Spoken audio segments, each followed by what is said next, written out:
आप देख रहे हैं NMT न्यूज और आपको रखे सबसे आगे।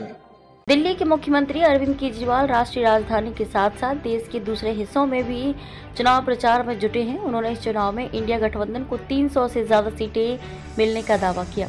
उनका कहना है कि मौजूदा सरकार संविधान और लोकतंत्र को खत्म करना चाहती है। केजरीवाल का कहना है कि विपक्ष में चेहरा महत्वपूर्ण नहीं है, सभी दल चुनाव के बाद इसे तय कर लेंगे। उन्होंने दावा किया कि आम आदमी पार्टी का स्ट्राइक रेट लोकसभा चुनाव में सबसे ज्यादा होगा। पेश है हिंदुस्तान के मेट्रो एडिटर गौरव त्यागी और प्रमुख संवाददाता ब्रजेश सिंह से बातचीत के प्रमुख अंश। दिल्ली की 7 सीटों पर चुनाव प्रचार अंतिम चरण में है। आम आदमी पार्टी के लिए क्या संभावना है?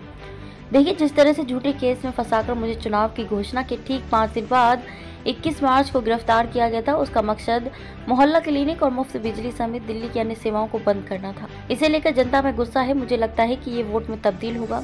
इंडिया गठबंधन दिल्ली में 7 सीटें जीतेगा। दिल्ली में 3 विधानसभा चुनाव जीतने के बाद भी अभी तक आपको लोकसभा चुनाव में सफलता नहीं मिली। इस बार जीतने का समीकरण क्या है? उन्होंने जिस तरह मेरी गिरफ्तारी की है उसके उल्टे परिणाम होंगे। जब हम पहले 2 बार लोकसभा चुनाव लड़े तो हमें सिर्फ दिल्ली की पार्टी थी। हमें लोग बड़े बड़े चुनाव के लायक नहीं समझते थे, इसलिए वोट नहीं देते थे। अब हम खुद राष्ट्रीय पार्टी हैं, इंडिया गठबंधन का हिस्सा भी हैं। धीरे धीरे तस्वीर साफ हो रही है कि इंडिया गठबंधन की सरकार बन रही है। केंद्र में सरकार बनाने की कोशिश का हम हिस्सा हैं, इसलिए हम केंद्र की भावी सरकार में एक दावेदार होंगे। यही वजह है कि इस बार लोग हमें वोट देंगे। चुनाव की घोषणा के बाद आप जेल गए, इससे पार्टी के प्रचार अभियान पर कोई असर पड़ा?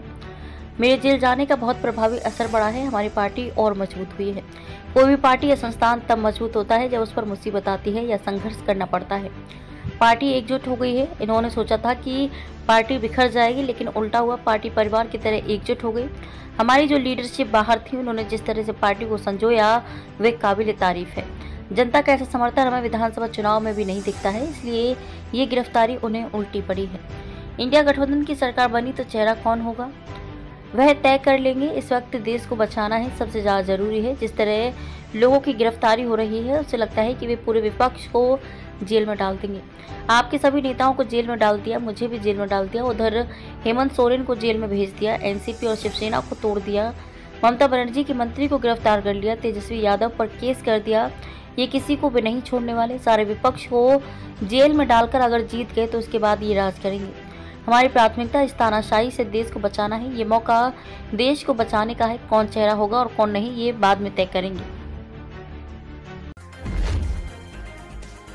आप देख रहे हैं NMT न्यूज और आपको रखे सबसे आगे।